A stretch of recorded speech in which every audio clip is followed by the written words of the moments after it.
اول حاجه نومتي على ظهرك تضريني يا بيبي ولا لا؟ لا ما بتضركيش، نامي على الجنب اللي يريحك مفيش مشاكل. احنا بنمنع بس انك تنامي على بطنك، دي اول حاجه. النوم على الظهر امتى يأذيكي؟ لو انت نفسك بيروح لما بتنامي على ظهرك، لكن لو تمام مفيش مشكله.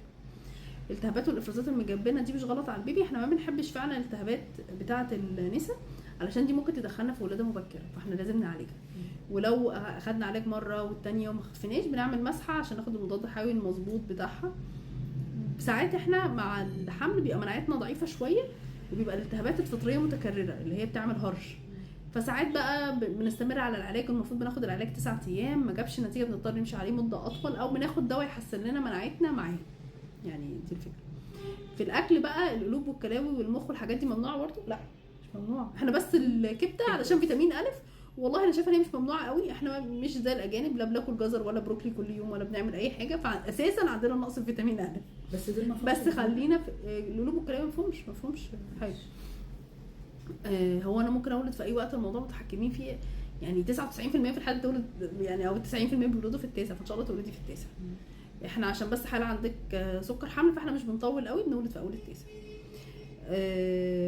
وهل عشان هولد ولاده مبكره لازم بيبي يخش الحضانه؟ هو في عندنا شويه دراسات كده ان احنا لما بنظبط السكر ونظبط التراكمي ونظبط المعدل بتاعنا في سكر في نسبه السكر بتاعنا ان هي تبقى طبيعيه في حدود ال 140 بالكتير، ده بيقلل فرص البيبي يخش الحضانه. ودي اهم نسب بتبقى قبل الولاده باسبوعين، يعني دي حتى دراسات دكاتره الاطفال اللي عملوها، ان لما الست تظبط سكرها على كام يخلي البيبي يخش الحضانه. بس برضو ما دخلش نفسي في ان انا سكري يقع، لان خطوره السكر الواطي اكبر من خطوره السكر العالي. هل متابعه الحركه لازم بعدد ولا اطمن حتى لو كل فين وفين؟ عموما بنقول للستات انت الروتين بتاع البيبي بتاعك، يعني انت متعوده البيبي يتحرك كل قد ايه؟ افرض انا البيبي بتاعي انتخ وجميل وبيتحرك مثلا مره الصبح ومرتين بالليل، خلاص هو ده الروتين بتاعه. لو خرج بره الروتين بتاعه بنبتدي بنعد ماكسيمم 10 في اليوم على مدار اليوم كله، او 12 في مدار اليوم كله. احنا مش بنحس بكل حركات البيبي، وبنعد الحركه الكبيره زي الحركه الصغيره. يعني لو حرك مثلا 3 حركات ورا بعض، دول 3 مش واحده، عشان برضو ايه ما اقعدش انا اوتر نفسي فتره طويله.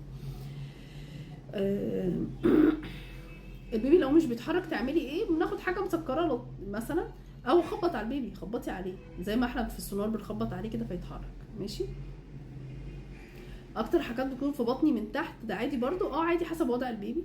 لو هو رجليه تحت فهتحسي اغلب الحركه تحت، لو هو مثلا رجليه وايديه ناحيه اليمين هتحسي الحركه يمين، يعني هو عكس ظهره بتبقى الحركه، ما فيهاش مشكله.